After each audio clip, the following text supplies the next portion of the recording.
For the heinous crimes they commit, some murderers are unequivocally deemed to deserve the death penalty. However, within the justice system, rare and disturbing instances have occurred where lethal injection, the chosen method, failed to end a condemned inmate's life.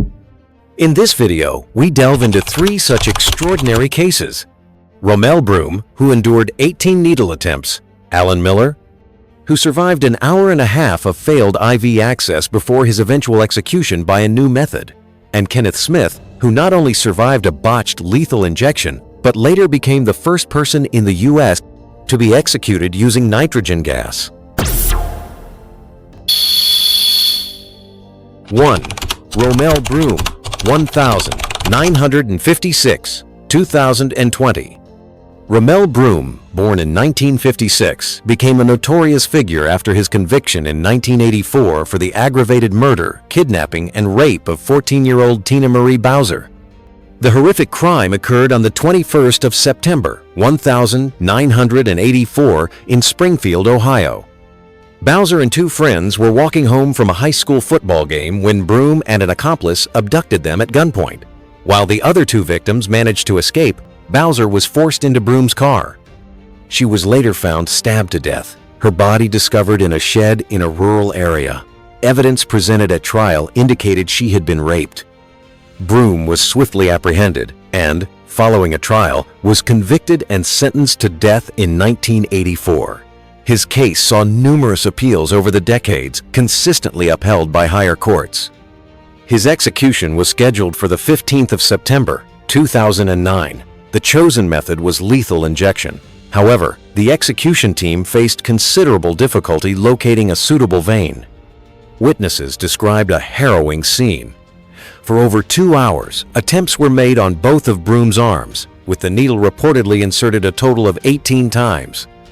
Observers, including journalists and Broom's attorney, reported seeing him wince, moan, and even cry out in pain.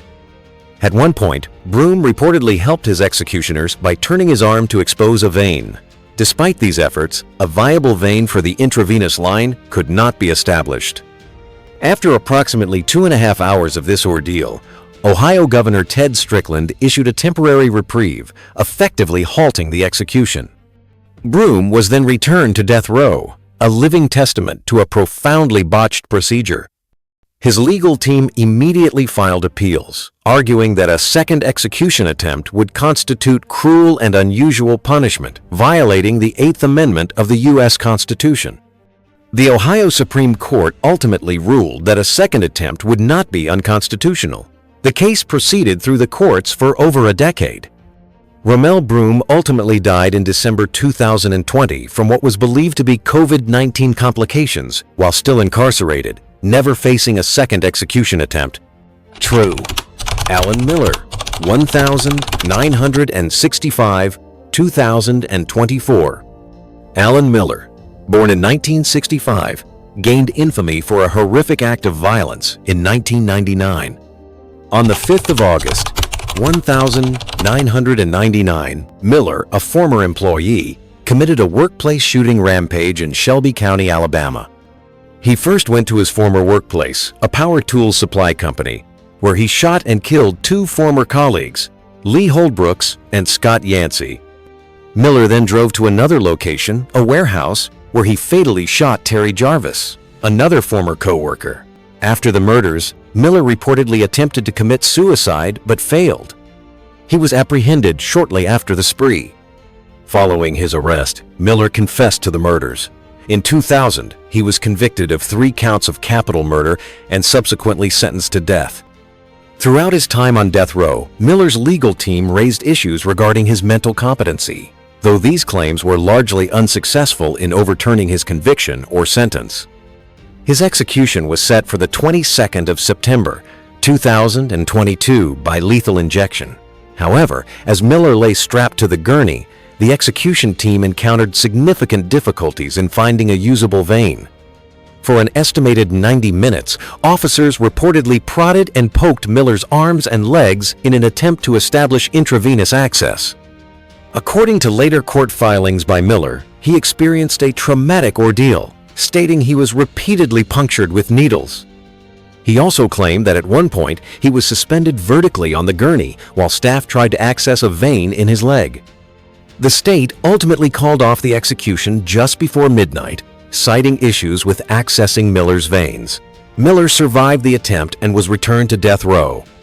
His legal team swiftly filed a lawsuit asserting that the botched attempt was a form of torture and violated his constitutional rights.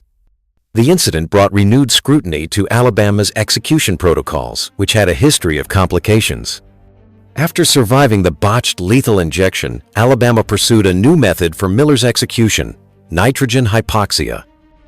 Despite legal challenges, Alan Miller was executed by nitrogen hypoxia on the 26th of September, 2024, becoming the second person in the U.S. to die by this method. Witnesses reported that during the execution, Miller struggled against his restraints, shaking and trembling for about 2 minutes, then gasped for air for approximately 6 minutes before being pronounced dead at 6:08 p.m. local time. 3. Kenneth Smith, 1965, 2024. Kenneth Smith, born in 1965, was convicted in 1989 for his pivotal role in a chilling murder-for-hire plot that claimed the life of Elizabeth Sennett. In March 1988, Smith and an accomplice, John Forrest Parker, were hired by Sennett's husband, Charles Sennett, a debt-ridden preacher, to kill his wife. Charles Sennett orchestrated the murder to collect on his wife's life insurance policy and clear his debts. Smith and Parker broke into the Sennett home, bludgeoned Elizabeth Sennett with a fireplace tool, and stabbed her multiple times, staging the scene to look like a botched burglary. The crime sent shockwaves through the community. Smith was apprehended and, following a trial, was convicted of capital murder in 1989. He was initially sentenced to life in prison. However, an appeals court later overturned that sentence, and in 1996, he was resentenced to death by a jury. Co-conspirator John Forrest Parker was executed in 2010. Kenneth Smith's journey to execution was marked by 2 distinct attempts. The first occurred on the 17th of November, 2022, by lethal injection. This attempt proved to be a harrowing failure. For several hours, correction officers struggled to locate a usable vein to administer the lethal drugs. Reports indicated that Smith was repeatedly stuck with needles in his arms, hands, and even his collarbone area as the team desperately tried to establish an IV line. The ordeal was so prolonged and difficult that the state's death warrant, which specifies a limited time window for the execution, expired before they could successfully administer the lethal drugs. Kenneth Smith unequivocally survived this initial execution attempt, returning to death row. However, Alabama remained determined to carry out the sentence. After a protracted legal battle, the state then opted for an entirely new, never-before-used method: nitrogen hypoxia. This process involves strapping the inmate to a gurney and fitting a special respirator-like mask over their face, through which pure nitrogen gas is flowed, replacing the oxygen in their lungs and ultimately leading to death by oxygen deprivation. Despite significant criticism from human rights organizations and medical experts who voiced concerns about the method's untested nature and potential for cruelty, Kenneth Smith became the first individual in the U.S. to be executed by nitrogen hypoxia on the 25th of January, 2024. Witnesses to the nitrogen execution reported a process that was far from quick or painless. They observed Smith shaking and writhing on the gurney for several minutes after the nitrogen flow began, contrary to Alabama's assurances that he would lose consciousness within seconds. The full process took approximately 22 minutes.